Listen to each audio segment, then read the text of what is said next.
Let's take a little trip down under and look at what the future could have been if this new bizarre bat stew religious cult here in America had its way.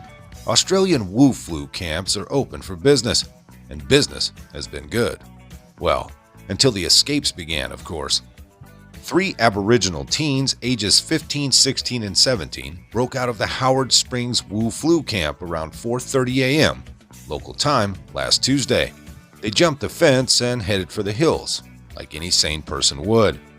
But here's the kicker. All 3 teens tested negative for the stew the day before they took off. They never actually had the stew at all.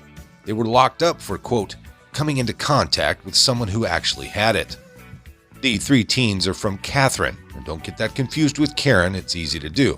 It's in the Northern Territory, where the current Wu situation is considered, quote, serious. Catherine is currently in a, quote, lockout phase, meaning that filthy unjabbed can't participate in the economy.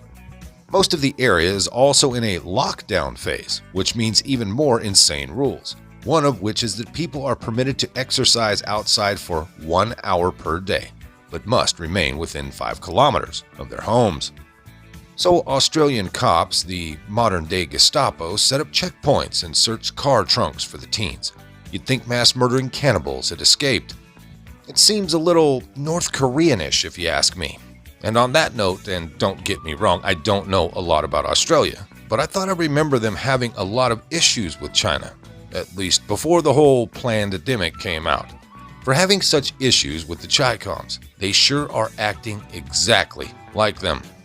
Anyways, I could not find any footage of the local news coverage of these escaped teens, these super-duper spreaders on YouTube. Imagine that. But I did stumble across this clip that really expresses the hysteria people are going through down there. We'll check it out right after this quick commercial break to pay some bills. Our health and patience have really been challenged, so I found a remedy that works. 100% pure ESS60 is incredible, and now you can buy it directly from the lab. They call it a miracle molecule because people sleep better, enjoy more energy, and mental focus with a simple spoonful in the morning. You can mix it in your salad, rub it on a steak, or even dip your bread in it. ESS60 comes in 3 delicious organic oils: olive, avocado, and MCT coconut. This groundbreaking blend supports your immune system with powerful antioxidants and antiviral properties. ESS60 delivers more than 172 times the power of vitamin C. It's such a powerful antioxidant that it helps neutralize free radicals to assist with detoxification. Don't wait to order your ESS60 oil directly from the lab. You're going to love it, and it's good for pets too.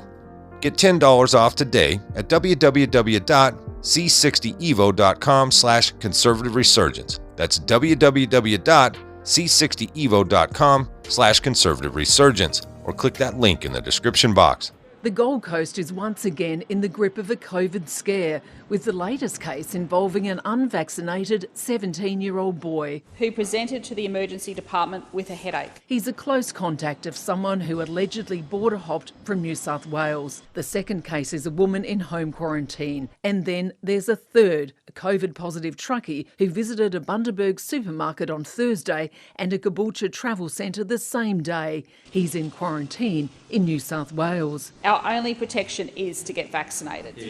Because of the time it takes between doses, Queenslanders have just 5 days to get their first dose. Mount Isa called in an AFL star to rally the troops. Hometown hero Charlie Cameron is worried about the low rates here. Yeah, it is kind of concerning, but I guess it's all about just educating them why they should get vaccinated and the purpose of it. International students are being welcomed back in 2022 as the government tries to reignite a $5 billion a year industry.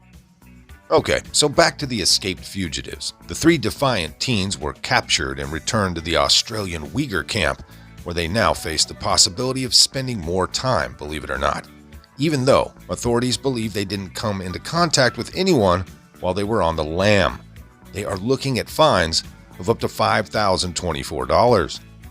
Here's another one of those fun facts. Australians gave up their guns after a mass shooting in 1996.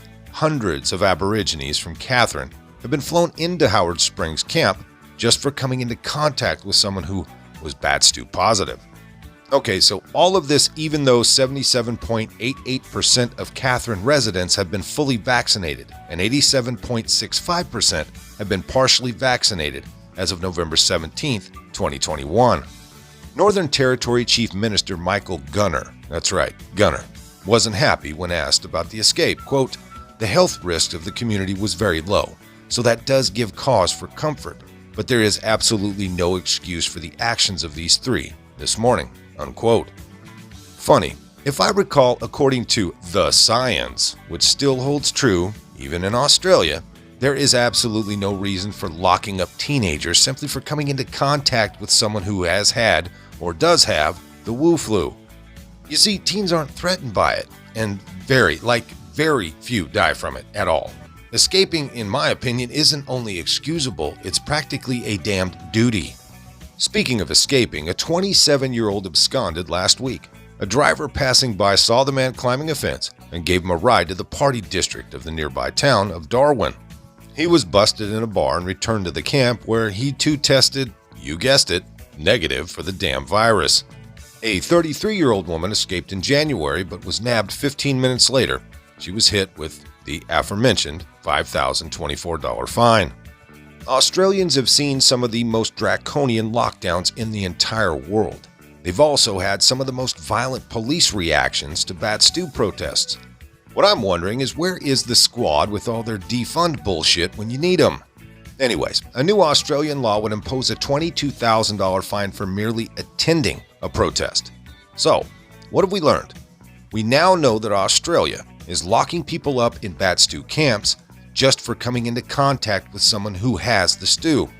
That includes teens as young as 15 years old, possibly younger, though we don't know yet. We also know that contact tracing is underway. Tens of thousands of Australians are protesting the Nazi-like Bat Stew restrictions and mandates. People can't even drive from state to state without a negative Bat Stew test from the last 72 hours. All for a Wu flu that 99.1% of all Australians will survive. Sorry, that's just the science. One thing about Americans, they love Australia.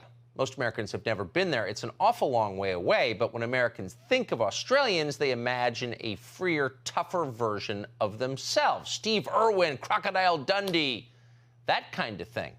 So there's a huge reserve of affection in the United States for Australia, its culture, and its people.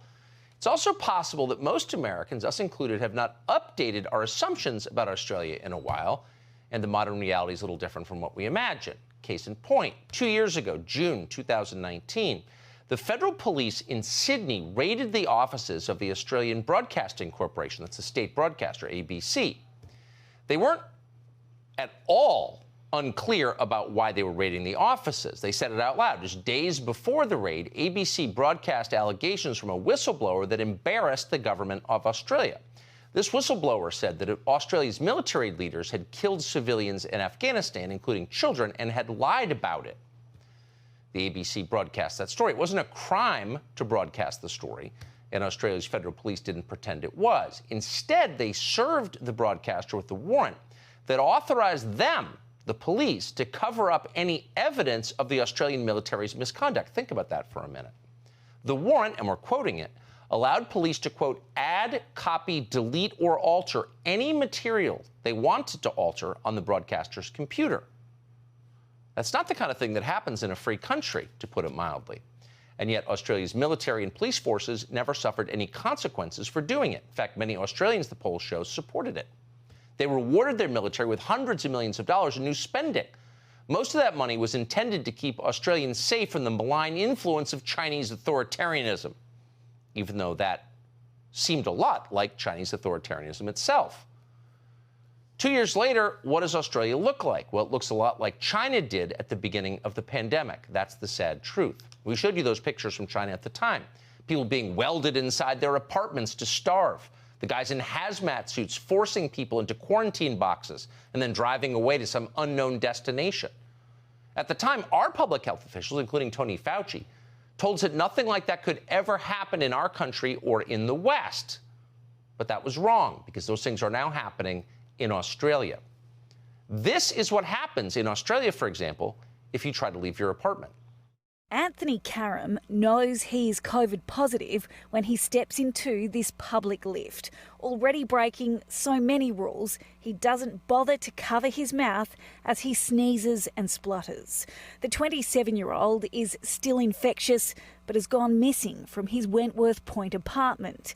A warrant now issued for his arrest. This 27-year-old chap, who apparently has expressed the view that he doesn't care less whether he spreads the virus, is one example of the worst of the worst.